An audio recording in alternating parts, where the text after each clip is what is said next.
தாளமும் நன்று. கோவில் இல்லாத ஊரிலே குடியிருக்கக்கூடாது.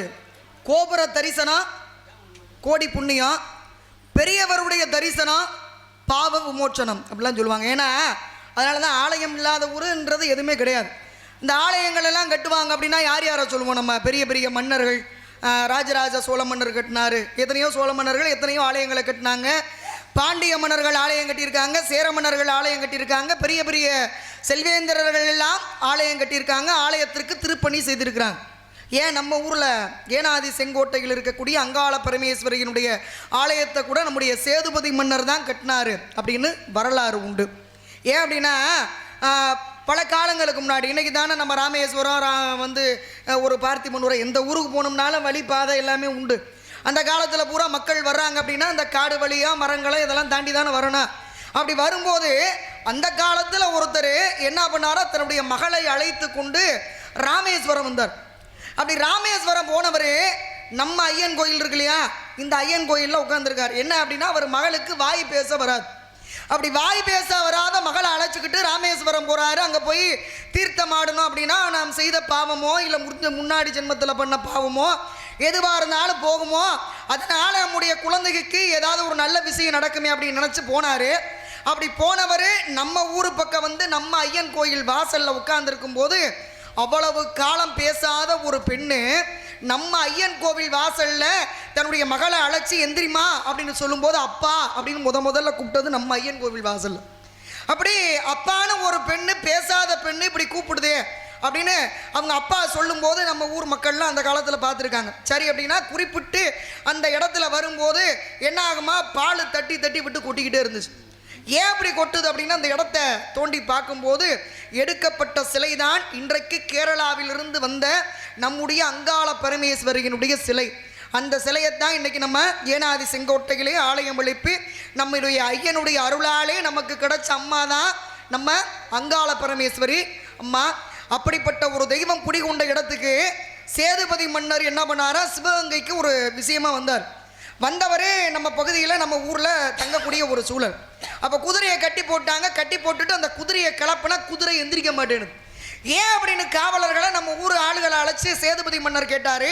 அப்படி கேட்கும்போது இந்த இடத்திலே ஐயன் கோவில் வாசலிலே கண்டெடுக்கப்பட்ட அங்காள பரமேஸ்வரியினுடைய கோவில் சின்ன கோவிலாக இருக்குது அப்படின் போது அந்த தாயினுடைய சக்தியை புரிந்து கொண்ட சேதுபதி மன்னர் கோவில் கட்டினார் அப்படின்றது நம்ம ஊருக்கு இருக்கக்கூடிய ஒரு வரலாறு. அப்படிப்பட்ட ஒரு வரலாறு மிகுந்த ஒரு ஊர், ஒரு சாமி எது அப்படின்னா அது நம்முடைய ஆலயத்திலே நம்முடைய ஐயன்கோள், நம்முடைய ஐயன் கோவில், நம்முடைய அங்காள பரமேஸ்வரியினுடைய ஆலயம். நான் ஒரு 2 மாதமாக கொஞ்சம் சூழலால் வாங்கின நாடகத்துக்கு கூட போகல.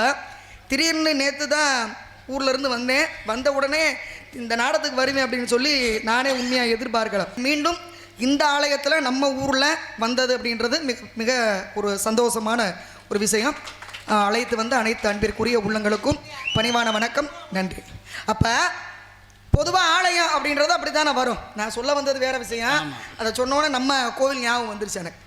அப்போ இப்படி இருக்கக்கூடிய ஒரு நிலையிலே பெரிய பணக்காரவங்க மன்னர்கள் கட்ட வேண்டிய ஆலயத்தை சராசரி நம்மளை மாதிரி மனிதர்கள் கட்ட முடியுமா? முடியாதுல்ல. அதை காட்டிலையும் சித்தர்கள் சும்மா அதாவது தெய்வத்தை வணங்கக்கூடிய ஒரு சாதாரண சின்ன சொன்னால் ஒரு சாமியாருக்கு கட்ட முடியுமா? முடியாது.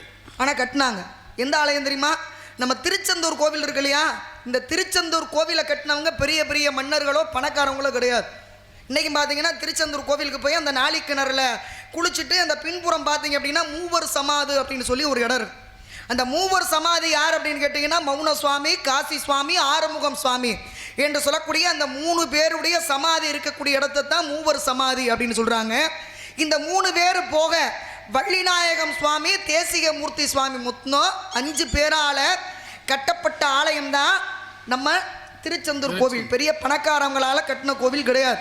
அதுவும் அங்கே இருக்கக்கூடிய அந்த ராஜ கோபுரம் என்பது மேற்கு பகுதியில் அமைந்திருக்கு. கிட்டத்தட்ட 197 அடி உயரம், 9 நிலை கொண்ட கோபுரம்.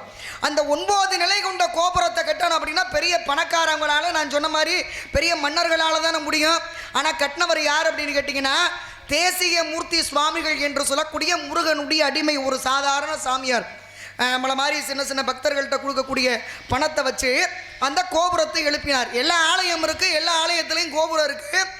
அந்த கோபுரத்தினுடைய வழியாக நம்ம போவோம் வருவோம். ஏன் நானே நிறைய ஊரில் பேசியிருக்கேன். நம்ம மதுரை அழகர் கோவிலுடைய 18ஆம் படி கருப்பு அந்த கதவு கூட நம்ம ஆடி திருவிழா அப்போ திறந்துடுறாங்க. ஆனால் கோபுரத்தினுடைய கதவு திறக்காத ஒரு ஆலயம் எது அப்படின்னு கேட்டிங்கன்னா அது திருச்செந்தூர் கோபுரத்தினுடைய வழியா இன்னைக்கு வரைக்கும் யாராவது போயிருக்காங்களான்னு கேட்டு பாருங்க, முடியல. அந்த கோபுரத்தினுடைய கதவு திறக்காது. ஏன் அப்படின்னு கேட்டிங்கன்னா நான் சொன்ன மாதிரி அந்த 137 அடி உயரத்திலே 9 நிலைகள் கொண்ட கோபுரத்தை சேசிகமூர்த்தி சுவாமிகள் கட்டுகிறாரு. அப்படி கட்டும்போது என்ன ஆகுது அப்படின்னு கேட்டிங்கன்னா பன்னீர் இலையில தான் இன்றைக்கி அங்கே விபூதி கொடுப்பாங்க திருச்செந்தூரில். அந்த பன்னீர் இலை விபூதியை வேலை பார்க்குறவங்களுக்கு சம்பளமாக கொடுப்பாங்க. அப்போ அந்த விபூதியை போய் அங்கே இருக்கக்கூடிய விநாயகர் பேர் தூண்டுகை விநாயகர்னு பேர். அந்த தூண்டுகை விநாயகரை தாண்டி திறந்து பார்த்தா அவங்க எவ்வளவு வேலை பார்த்தாங்களோ அதுக்கேற்ற ஊதியம் அந்த பன்னீர் இலை விபூதியில் இருக்கும். விபூதியாக இருக்காது, அது பொண்ணா பணமாக மாறி இருக்குமா. அப்போ அப்படிப்பட்ட ஒரு சூழலில் கட்டப்பட்ட கோவில். இப்போ யார் கொடுத்தா? சாமி தானே கொடுத்து கோவில் கட்டுச்சு, மனுஷன் கட்டலையே. அப்போ அந்த கோபுரத்தை கட்டி முடிச்சாங்க. கட்டி முடித்து இருக்கும்போது என்ன ஆகுது அப்படின்னா கிட்டத்தட்ட 1986 வரைக்கும் அந்த பக்கம் எல்லாரும் போய் தான் வந்திருக்காங்க. ஆனால் என்னன்னு கேட்டிங்கன்னா திருச்செந்தூர் கோவிலில் முருகனுடைய வடிவம் அந்த கருவறை என்னுடைய தன்மை என்னன்னு கேட்டிங்கன்னா நிலத்தினுடைய அடிப்பகுதியில் பார்த்த மட்டத்தில் அப்படின்னா 10 அடி கருவறை கீழே இறங்கியிருக்குமா. கடல் மட்டத்திலேருந்து பார்த்தா 15 அடி கீழே இறங்கியிருக்கு. எப்போவுமே ஒரு கோவிலுடைய கருவறை என்பது நம்ம மேலே ஏறி போகும்போது சாமி அப்படி உயரமாக இருக்கணும். ஆனால் அங்கே இருக்கக்கூடிய அமைப்பு என்ன அப்படின்னா கடல் பகுதி அப்படின்றதுனால அவங்களால வேற எந்த பகுதியிலுமே கோபுரத்தை அமைக்க முடியல. அதனால தான் மேற்கு பகுதியிலே கோபுரத்தை கட்டினாங்க. அப்படி கட்டி இருக்கும்போது அந்த பக்கம் வரும்போது சின்ன சின்ன விஷயமா ஏதாவது ஒரு விஷயம் நடந்துக்கிட்டே இருக்கு. வர்ற ஆளுகள் கீழே விழுகிறது என்னான்னு பார்க்கும்போது இந்த மாதிரி சுவாமியினுடைய கருவறை ரொம்ப கீழே இறங்கியிருக்கு, அப்படி இருக்கக்கூடாது அப்படின்னு சொல்லி அந்த கோபுரத்தினுடைய கதவை மூடினாங்க. என்னன்னா கட்டினது யாருன்னு சொன்னேன், ஏன் கதவை மூடினாங்கன்றதுக்கு காரணம் சொல்லியிருக்கேன். ஏன்னா கருவறை கீழே இறங்கி இருக்கக்கூடாது, அதனால அந்த கோபுரத்தை மூடினாங்க. நான் அப்படிப்பட்ட திருச்செந்தூருடைய அந்த கோபுரம் வருடத்தில் ஒரு நாள் கொஞ்ச நேரம் மட்டும் திறந்திருக்கும். எந்த நேரம் தெரியுமா? ஏன்னா சூரசம்ஹாரம் என்பது எல்லா முருகனுடைய ஆலயத்திலும் சிறப்பாக நடக்கக்கூடியது. அதுலேயே திருச்செந்தூரில் ரொம்ப ரொம்ப விசேஷம். எல்லாத்துக்குமே தெரியும் கந்த சஷ்டி திருவிழா அப்படின்றது திருச்செந்தூரில் சிறப்பு. அப்படிப்பட்ட சிறப்பு மிக்க அந்த திருச்செந்தூரில் சூரனை சம்ஹாரம் செய்த பிறகு முருகனுக்கும் தெய்வ யானைக்கும் திருமணம் நடக்கும் இல்லையா? அந்த திருமணம் முடிஞ்சு மாப்பிள்ளையும் பொண்ணும் தலைவாசல் வழியாக தான் வரணுமா. அதுக்காக மட்டும் அந்த கோபுரத்தை இன்னைக்கு வருடத்தில் அந்த ஒரு நாள் அதாவது திருக்கல்யாணத்தன்னைக்கு மட்டும் கொஞ்ச நேரம் மட்டும் திறக்கக்கூடிய ஒரு விஷயம் இன்னைக்கு உண்டு. அது மட்டும் கிடையாது, இன்னைக்கு பார்த்தீங்க அப்படின்னா எல்லா முருகனுடைய ஆலயத்தில், ஏன்னா முருகனை பற்றி பேசாமல் வள்ளி இருக்க முடியாதுல்ல. வள்ளி வந்தது யாருக்காக? முருகனுக்காக தானே வந்தேன். இப்போ முருகனை பற்றி நான் தானே பேசினேன். அப்போ அப்படிப்பட்ட அந்த முருகப்பெருமானுடைய ஆலயத்திற்கு பாலன் தேவராய சுவாமிகள் அப்படின்னு ஒருத்தர் போனார். என்ன பிரச்சனை அப்படின்னு கேட்டிங்கன்னா பெரிய முருக பக்தர், தீராத வைத்த வலி. அந்த வைத்த வலியை அவரால் போக்கிக்கவே முடியல. என்ன பண்ணார்? திருச்செந்தூரில் முருகப்பெருமானுடைய சூரசம்ஹாரம் முடிந்த பிறகு நம்ம உயிரை மாச்சுக்குருவோம், இறந்து போயிடுவோன்ட்டு போயிட்டார். அந்த பன்னீர் இலையினுடைய பிரசாதத்தை கொடுத்தாங்க, வாங்கி சாப்பிட்டாரு. அப்படி சாப்பிட்ட உடனே தீராத நோய் தீர்ந்தது.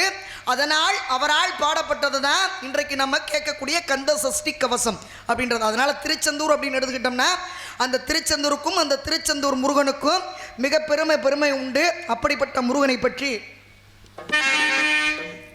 திருப்பரங்குன்றத்தில் நீ சிரித்தாள் முருகா, திருத்தணி மலை மீது எதிரொலிக்கும்